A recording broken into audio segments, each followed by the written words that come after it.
কি বুঝে বিড়ি খান, কি বুঝে সিগারেট খান, কোন বুঝে দাড়ি কাটেন, কোন বুঝে টেলিভিশনে নর্তকীর নাচ দেখেন। আজ 20 বছর ধরে যার ঘরে রঙিন টেলিভিশন চলে, নাচ গান সিনেমা নাটক নর্তকীর ছবি, আমনের বউ বাচ্চা বছরের পর বছর আমনের ঘরে বইয়া সোফাত বইয়া বইয়া টেলিভিশনে নাচ গান দেখে, আমনে মরতেন না? আমনের বউ বাচ্চা মরতো না? আমনে আল্লাহর সামনে দাঁড়াইতেন না? না, জিন্দিগিটাই ছবি, জীবনটাই ছবি, একেবারে যেটা পাও। আজ মুসলমানের যুবকের কথা হইল বেঈমান ইহুদি আর কাফেররা আমাদেরকে এরকম ফাঁদে ফেলাইছে যে যা কিছু আছে 24 ঘন্টা মুসলমানের ছেলে মেয়ের হাতে মোবাইল তুলে দিছে, যেটা ফাও শুধু ছবি উড়াই আমগো কাছে পাঠায়।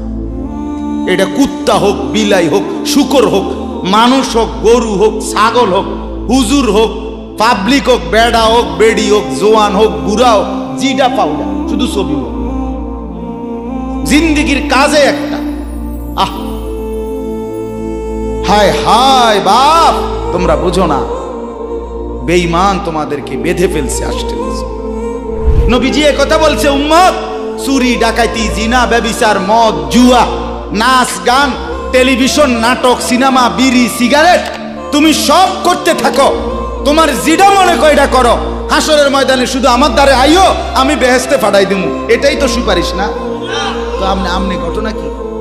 এক বুজুর্গ বলছেন, আমি দেখলাম যে পুরা বাজারে যত ব্যবসায়ী তাদের মাল বিক্রি করতেছে, তন্মধ্যে সবচেয়ে বেশি চিল্লাইতেছে, কাস্টমার গ্রাহক ডাকতেছে এই বরফ বিক্রেতা, এবং চিৎকার করে করে বলতেছে, হে আল্লাহর বান্দারা, তোমরা ওই ব্যক্তির উপরে একটু দয়া করো,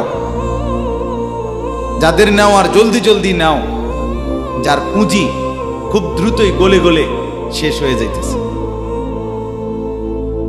মানে আমার এই বরফের চাকাটা যদি তোমরা কিনতে দেরি করো, তাইলে আমার এটা কিন্তু এটাই আমার পুঁজি, এখন এটা যদি দেরি করো তাহলে গলে গলে কি হয়ে যাবে, আমার পুঁজি শেষ হয়ে যাবে, আমি আর বেচমু কি? তাই বরফের চাকাটা এমন না যে যতক্ষণ বেচা হবে না অতক্ষণ গলবে না, এমন সে গলতেই আছে, বেচা হোক কিংবা না।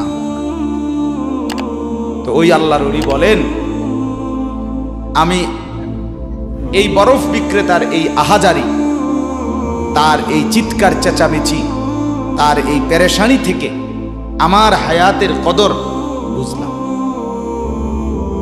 জীবনের কদর বুঝলাম, যে আমার হায়াতটাও ঠিক এরকম, এটা গলে গলে শেষ হয়ে যাচ্ছে। প্রতি মিনিট প্রতি সেকেন্ড আমি ঘুমে থাকি কিংবা সজাগ থাকি, আমার হায়াত শেষ হইতেছে। খামখেয়ালি করে গপ মারলাম, তামাশা করলাম, তবুও শেষ হচ্ছে।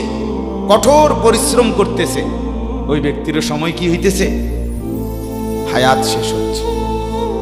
অতএব বরফ বিক্রেতার পুঁজি যেমন গলে গলে শেষ হয়, আমাদের হায়াত, আমাদের জিন্দিগি, আমাদেরকে একটি নির্দিষ্ট সময় আল্লাহ তাআলা বেঁধে দিয়েছে, আল্লাহই জানেন সেটা কতক্ষণ, কিন্তু আমরা এটা বিশ্বাস করি নির্দিষ্ট। অতএব এই নির্দিষ্ট সময়টুকু আমরা যদি গুরুত্ব দেই কিংবা অবহেলা করি, সমানভাবে চলবে। আমি ঘুমাইলাম 10টা বাজে, জেগে দেখি 12টা বাজে, তার মানে কি, আমার এই ঘুমের মধ্যে রাইখাই আমার হায়াতের 2 ঘন্টা আমার উপর দিয়ে চলে গেছে।